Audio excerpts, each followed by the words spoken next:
Hi family, Mummy Bella, Auntie Bella wants to tell her story so that you can hear all about her life, a little bit of Greece, a little bit of what happened during the Second World War, and obviously she'll sing some songs in Ladino, and she'll talk a little bit about Auntie Claire, Auntie Lucy, Auntie Anna, where they were, about their part in the war. We'll ask her some questions and she'll tell us all about her life, about her experiences and about the experiences of all the sisters. Okay, about Auntie Ida, who was a little baby during the war. We'll start off with a couple of songs in Ladino. A request from my daughter Tina. She wants me to sing the songs we used to sing for Pesach. Hi family, it's Tina. Mum, Auntie Bella decided that she wanted the family to hear a little bit of her testimony about what happened In the camps. During the Second World War, where she was during that time, where Auntie Claire was, Auntie Stella, Auntie Lucy, Auntie Anne, Auntie Ida, who was a tiny baby at the time. She'll tell her story. We'll ask her some guided questions and she'll tell her story. She'll also sing a few songs that all the sisters used to sing as children in Greece, in Ladino. Okay, so now we're going to switch the camera onto Bella and she'll start by singing a couple of songs for us. This is your Auntie Bella speaking. But Tina and I wanted me to do that in English because I did it in Hebrew, but nobody understands it, except from Marseille. So I'm going to make it as short as I can because there's not much time on the camera. So Tina wants me to sing the song we used to sing for Pesach and for Purim. Okay, here I start. I'm not starting in the beginning because it takes 3 hours.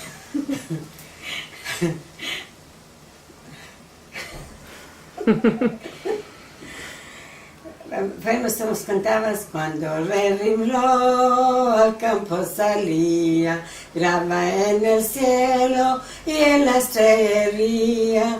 Pido una santa en la judería que había de nacer Abraham Avino. Abraham Avino, Padre querido, Padre bendito, luz de Israel. La mujer del rey quedó preñada, día de ventero, él le demuraba. ¿De qué tienes la cara tan demudada? Ella ya sabía el bien que tenía. Abraham vino, Padre querido, Padre bendito, luz de Israel. This is the first song about Abraham Avinu. If you know the Bible, you can look about it. Now there's a song my father used to like, because he used to like to drink arak, he used to get a bit drunk. La vida dopo aquí, ponerlo dejarlo. La vida dopo aquí, de tanto amarlo. Cuando me hago yo candil, no hablo con ningunos. Cuando me hago yo candil, me caigo al lodo. This is a song of my dad. We used to drink and actually get drunk. When he used to get drunk, he never spoke to anybody. He used to go outside and he used to fall in the slopes. What do you call it? After the rain. In the grates. No, after the rain. Yeah, in the grates. Yes, he used to drop it down and to talk to anybody. And that's my dad's song. And that's the one we used to sing for Pesach. It's a very long one, but I don't know when to start it. First of all, Start from the fact. Tindiense y alabar a Dios quillense, ¿cuáles son los 5 libros de la ley, 4 madres de Israel, 3 nuestros padres son, 2 Moshe y Aarón, primeros el criador, Baruch Baruch Shimon. Quien tuviese y entendiese alabar a Dios que sé cuáles son los 6 días de la semana, 5 libros de la ley, 4 madres de Israel, 3 nuestros padres son, 2 Moshe y Aarón, primeros del Criador, Baruch Hu Baruch Shimo. This is a story about Pesach, about the 5 libros de la ley is the 5 books of and then there's God, and then everything is God. And there's 5 days, the books, 6 days for the week. And the 7 days with Shabbat, and there's 8 days the chuppah, when they get married, 9 months the pregnant woman, and 10 months when we got the Torah, the 10 Commandments. And that's it, that's the song for Pesach. Mummy, you always told us that Nana Tarragona was a very, very clever lady and she had some very, very wonderful expressions, Yes. words of wisdom. Can you share some of those words with Yes, us? I will. First of all, she used to say, "Quieres matar a un sabio, mata a un bobo al lado." What that means, if you want to kill somebody that's clever, put somebody stupid next to him. And she used to say, "Poco hablar y mucho entender." Less to talk, more to understand. And What que habla... about the one with the mother-in-law? What's that one?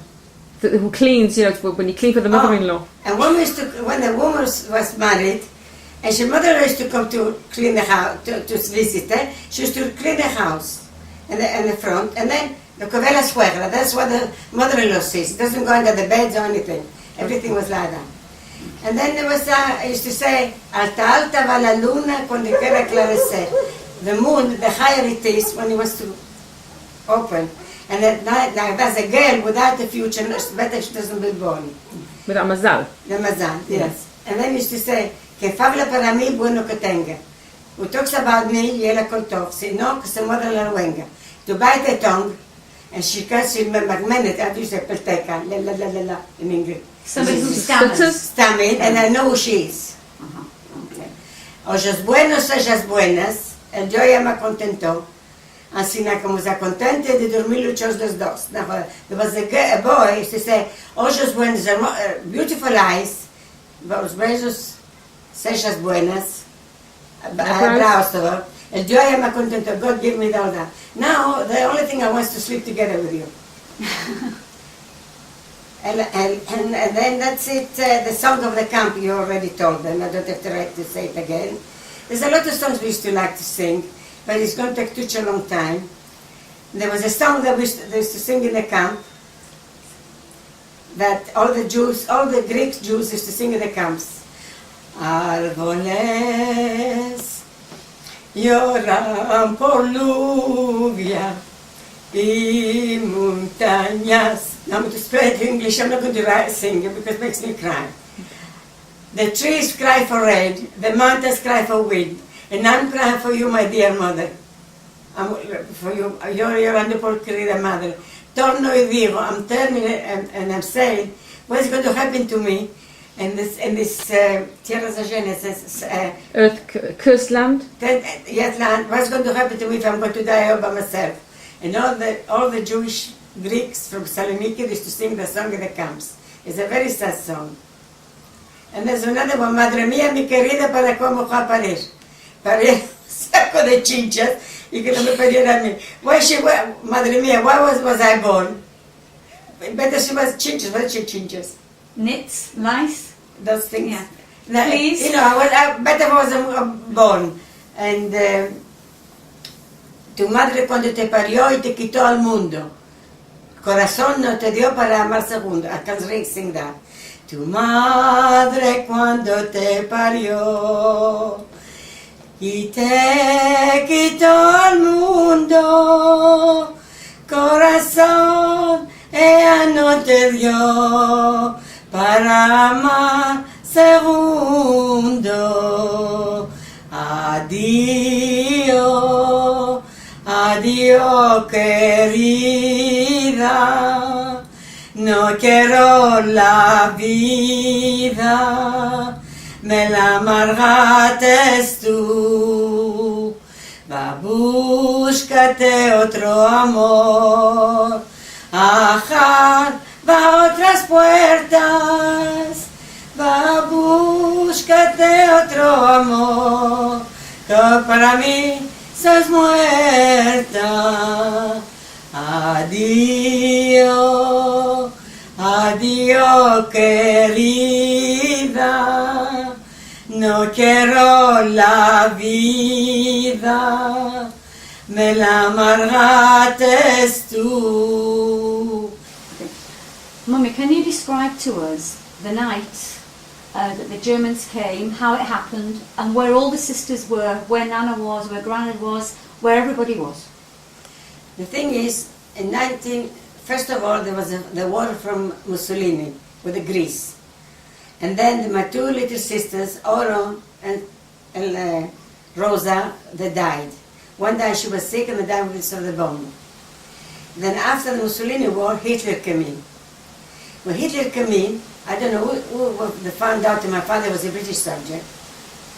They called him and the Gestapo to tell him not to go to work near the airports, not to work near the railway station, nothing near where there's danger, because they thought he was a spy. And then they come to our house looking for a radio. So I took him out of the house. They came with some Greek soldiers, policemen. So I took him out of the house. I told him, we have no radio. Everywhere, even the toilet. I said, look for it, we have no radio, to which we never had any radio. How old were you at the time? I was about, when the Germans came in, I was about 15 and a half. About 16, cousin. Anyway, after that, they called us to go to the Gestapo to write our names down. There was me, Clara, Mom and Dad, but the other ones were too small. So we used to go twice a week in the Gestapo and write our names so we're not going to go away, and then we would come home. And we were quiet for the moment, nothing would happen. My father couldn't go to work, it was very hard. We were very hungry, we had nothing to eat. And then, before the Hitler came, the Mussolini war, we had nothing to eat, we were very poor. I walked to the village with my pair of new shoes on. I took my shoes, gave them to the village, to the woman. So she gave me some flour, so we came home to make some corn flour, to make some pancakes for the children. That was with the Mussolini. And then with Hitler, one night we were asleep, it was in June, middle of the summer, we were all asleep and we had a yard. So we were sleeping in the yard, it was about 2 or 3 o'clock in the morning. All of a sudden we hear the doors bang open. There were some German soldiers and some Greek policemen. So they come in, he said, we have to come with us. I says, where? He says, we don't know. And then Stella wasn't at home then. Stella and I don't remember which one. They were sleeping with some friends. And then my mom is asking the policeman, the Greek one, he says, yes, you go and fetch her because you don't know if you're coming back. Anyway, they brought us, we all sisters got together. They put us in a big van and they took us to the Greek prison they called Pablo Mela. So in that prison, we were with a woman, there were a lot of women in that prison, and I was about a year old.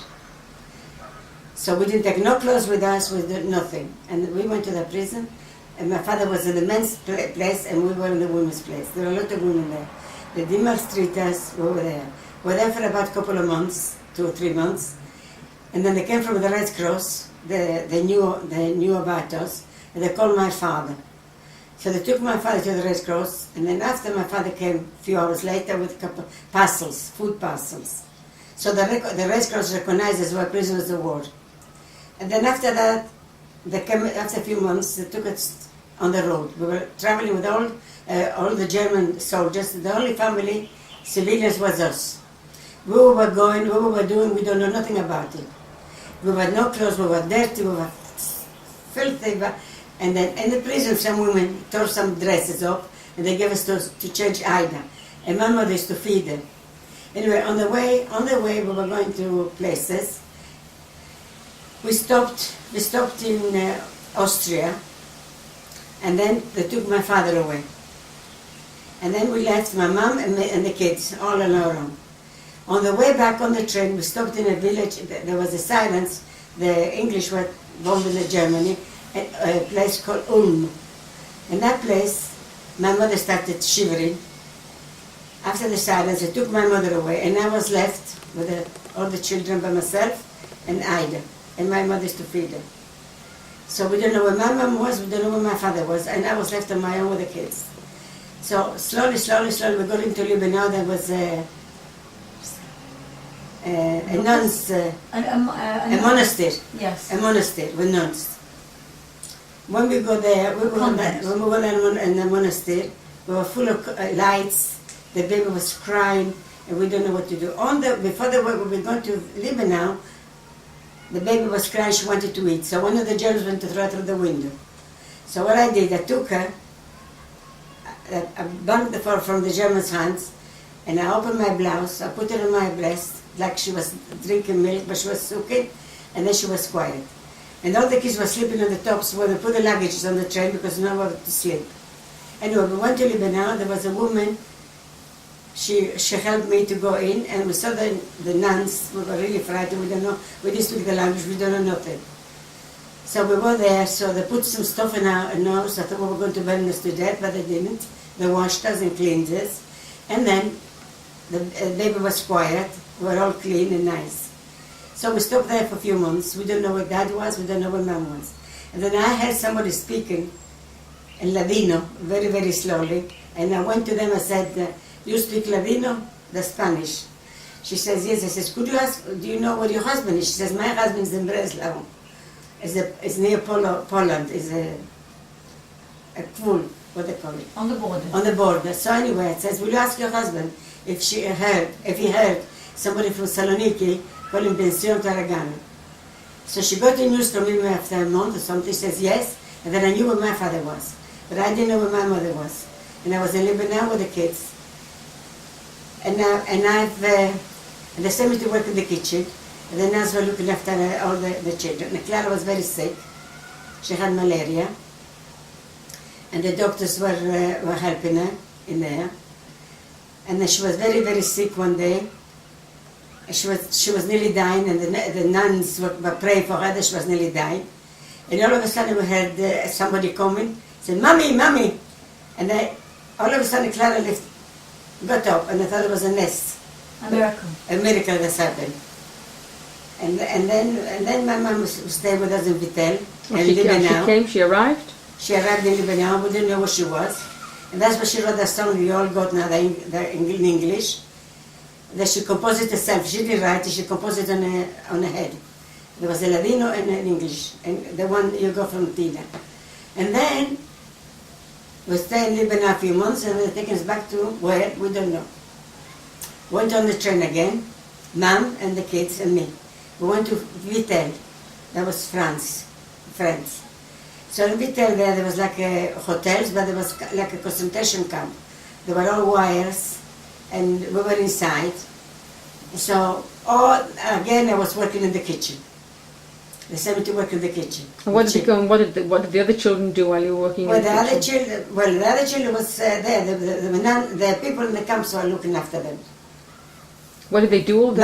Mom was with them. Well, I don't know, they were teaching things, you know, they were, I don't know, I was working in the kitchen. And then I got to know the French people that used to come from outside. And we used to get Red Cross parcels. So every parcel I bought every tin of coffee, I bought a dress for Clara, I bought a dress for Stella, I bought a dress for Lucy, I bought the dresses for all of them. If you can manage to get those pictures, we'll put them on that video. And then the strings from the parcels and the cartons, Mommy and me, we made the soles, and we made sandals for the younger ones. At night there was a baby shower, she didn't need it. People used to give us a bit of material, we used to sew dresses for Ida, to which you see if you can get a picture in there. And we were in Lebanon for about a year and a half.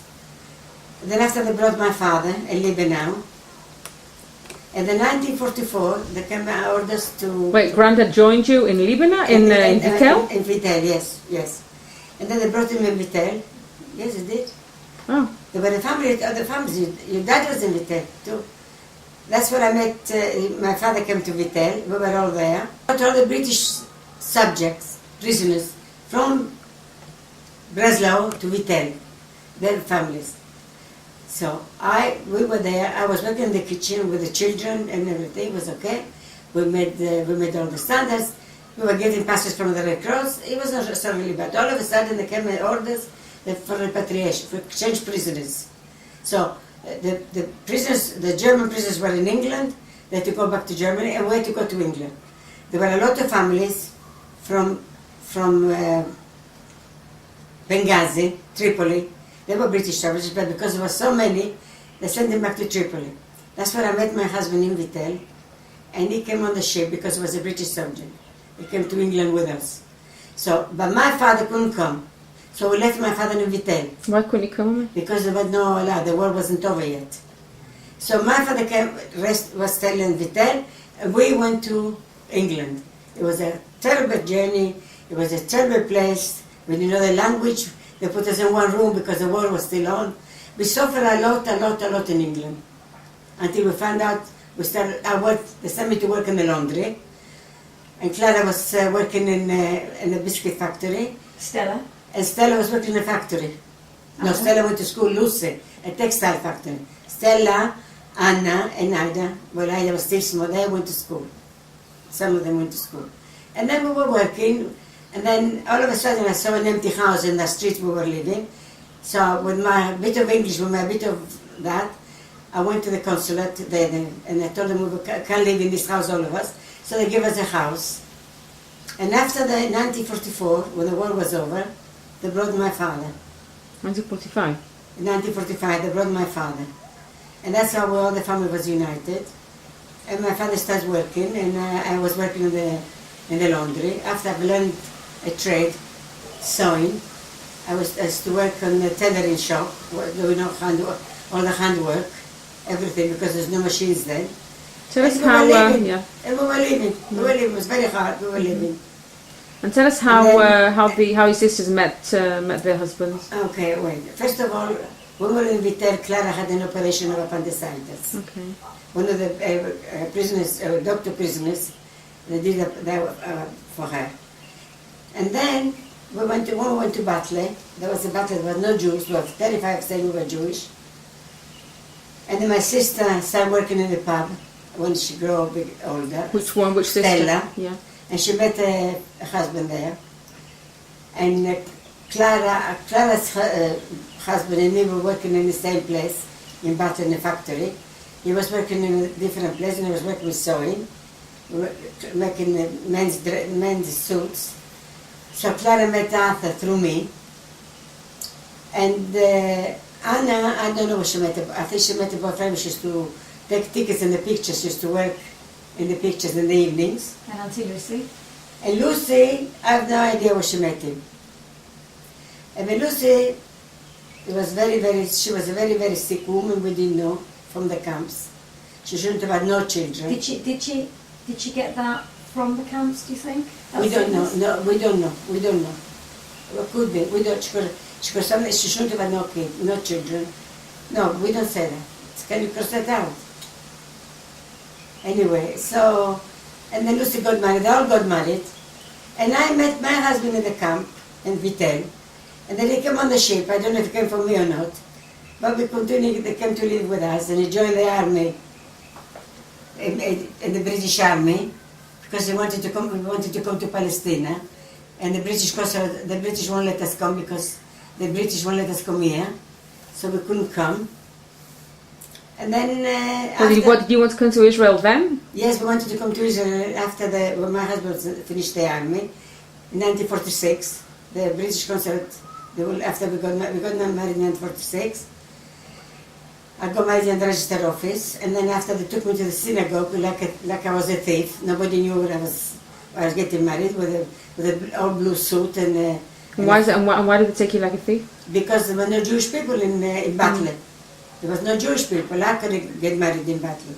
I got married in the register office. Yeah, but was there a synagogue in Batley, or did you have to No, go to we had to go to Leeds. Okay. And then my mother was sitting on the step one day. That's quick there. That's how I started. My mother was sitting on the step. She was very sad because we couldn't light candles. We couldn't light them. And a young man passed over and she sat next to my mother. When my mother saw the candles, she started shivering. So he's asking, why are you feeling like that? And then he knew something was wrong. He says, will you please tell me your story? And it might help you. So she told him what happened to us, all of the story about the camps and that. Then we came to Batley, my daughters got married to Christian. He says, don't worry, I'll find you a house in Leeds. So he went to Leeds, and he talked to the consulate there, to the community, Jewish community in there. They found us a house in Leeds. And that's how we got to Leeds. And the candles, my mother bought from him. And now my mom died, the candles are still in Israel. Now they come back to Israel. My sister Ida's got them. She lights the candles every Friday. And that candlesticks. And then that's what we got. But it was too late for my sisters. They were already all mixed up with their husbands. And I got married. And they all got married, they're happy. They all brought children. And when I used to go to see Lucy, when she was sick, and the doctor used to say, which sister's coming today? The one who works or the one who smokes? She said, no, the one who smokes. Who was the one who smokes? Anna. And I was the one who clean up and work and help her. And they were all happy with their families. They were happy with their families. And they all got their own homes. And the children, we were all together. We used to be together. We used to laugh. And then the tragedy came. Lucy died. And then it was very, very hard. We moved to Leeds. But I still went to go to see Lucy every time I could go. I went with my mother to see Lucy. And when Lucy died, the children went with Stella, so I had to go to help Stella with the children. I used to take some lovely food for them from Marks and Spencer's. Anyway, they were all right. They were all happy with Auntie Stella. And then after that, when I came to Israel, they came to see me, most of them. And I was very happy when the first boy Stella's David. Stephen came. He was in uniform. He was in Cyprus, so he came to see me. It was we were on the whole, we were a happy family. We were always together, and we never left on each other, even in trouble. And then when it was my 21st birthday, I asked Clara to help me. And she wouldn't help me to my hair to put my curls on. So we gave each other good idea. We pulled each other's hair. And that was last time me and Clara fight together. But Anna and Clara, they were like a cat and dog. A little bit of this and a little bit of that. You know how sisters are. We all sit together. But on the whole, considering the life we've been through, we come out all right. The grandchildren come all right. Everybody is okay. Tragedy, they've all gone. That's me and Ida left. But as my mother used to say, I'm a postema, that I am like the water and the oil. When you put a glass of water and oil, the oil is on the top, he says, I'm going to be always on the top. To which I am, thank God. I can't grumble. I mean, I'm not 100%, but God is good. And I miss you all. I would like to see you all, but I wish I could travel. And my biggest regret was I couldn't see our Anna at the last minute, but I talked to her. And that's the story of our lives. But thank God we all come out through. We come out honest. All the children come out honest. The grandchildren. Can you tell us a little bit about the holiday? The sisters took to Greece. And we went back to find the roots. We went to Greece, and I met him. I was living in Israel. I met the other ones in Greece, in Athens, and they went to Saloniki. Every time the five of us used to pass, the Greeks used to say Christos Anesti, because we all look alike. We had a lovely time in Greece. I only wish I saw that I didn't take my children to Saloniki. But it was memories, but I don't think, I like the Greek songs, I love the Greek, but I don't think I would like to go back to live in Greece. Because we live in the Greek, they were nice neighbors and that, but we knew that they didn't like the Jews. That we knew. But they didn't show it very much. All we used to say when they were angry, get to Palestine, go to Palestine. Palestine was Israel then. We tried to come here, me and Clement, many times to Israel, to Palestine, but the British won't let us come. And then that's it. I mean, and then Ida came to live in Israel. I was very happy. I was very happy when all the family came to see me, all the children, Pauline, all of them. There's few they didn't come, but most of them they came. The house was open for everybody. It was a good life, and we regress we lost the family, but I mean it's not easy to lose 6 sisters. There's only me and Ida left now, so we'll have to look after each other here with all the children. I hope you'll all be happy with your children. And with all of you be happy, find happiness. The way life is too short. Right? Happiness. Like I'm singing. Happiness, happiness, the greatest gift that I possess. I've got no silver and I've got no gold, I got happiness in my soul. And then there's another one. They used to ask me, how do I cope? I used to say that. I'm going to live till I die. I'm going to laugh instead of cry. I'm going to wait my time until my number's up. I'm going to live till I die. I used to do a lot of volunteer work in the Bituach Leumi, In the National Insurance. and the National Insurance. They were to visit all people. By the way, I've never been to school. I've been to university in Israel. I've got certificate in the university. I volunteered for 11 years. I'm volunteering here in Meshan. I've got What's Teuda. Mishan? What's Mishan? Meshan is where I'm living now, the old age home. Well, residents, the old residents, to which I'm very happy here. Now that I don't have to think about anybody else, I think about Bella. It's not selfish, but that's it. I don't want my children to suffer. I'm happy here. And I hope some of you want to come to Meshan, you can get a room here, like David and Danny, nothing to worry about. And I wish you all the happiness in the world. And remember, life is what you make it. Get out of bed in the morning and look at God. Thank you, God, for getting me up. Mummy, question. And then my mother, when I was a little girl, life was very hard. Before the war, I used to say, Mommy, what's going to be? She used to say, Kesara, Sara. What is going to be is going to be. And then Julie Andrews, get that song. When I was just a little girl. Doris Day, sorry. That's my song now. I sing it to everybody here. When I was just a little girl, I asked my mother, what will I be? Will I be handsome? Will I be rich? Here's what she said to me. Que sera, sera. Whatever will be, will be. The future's not ours to see. Que sera, sera. There is one when I go to school, when I didn't go to school, I'm not singing that. When I grew up and fell in love, I asked my sweetheart, what lies ahead? He didn't know what to say either. So we say, que sera, sera. But the song is, with the rainbows there after that. But he used to say, que sera, sera. Whatever will be, will be. The future's not ours to see. Que sera, sera. What will be, will be. And then when I got children of my own, they asked my mama, will I be? Que sera, sera. It was a mess, but still everybody's come out all right. We didn't have no money. We didn't have nothing. But thank God they're all honest. And then I used to work at nights in England, sewing, because I couldn't go to work because of the children. And there was a song of, what they call him, sang, Smile though your heart is aching. What they call? That's like called as paper. And that was my song. I used to cry and to smile. Smile though your heart is aching. Smile even though it's breaking. While there are clouds in the skies, you get by. If you smile through your tears and sorrow, smile, there may be tomorrow.